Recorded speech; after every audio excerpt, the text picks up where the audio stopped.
Hello guys, మనం పూజించే బతుకమ్మ అసలు ఎందుకు జరుపుకుంటామో మీకు తెలుసా?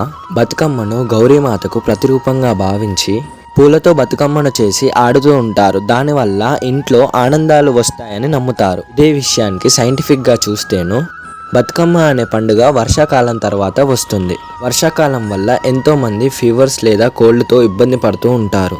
మనం బతుకమ్మకు వాడే పువ్వులు బంతి పువ్వులు లేదా తంగేడు పువ్వులు, గునుగు పువ్వులు ఉంటాయి కదా, వాటినన్నీ ఒక దగ్గర పేర్చి బతుకమ్మను తయారు చేసి వాటి చుట్టూ ఆడుతూ ఉంటే అవి ఒక న్యాచురల్ ఇమ్యూనిటీ బూస్టర్స్ లాగా పనిచేస్తూ ఉంటాయి. ఎందుకంటే ఆ పువ్వులలో ఎంతో మంచి హెల్త్ బ్యాక్టీరియా ఉంటుంది.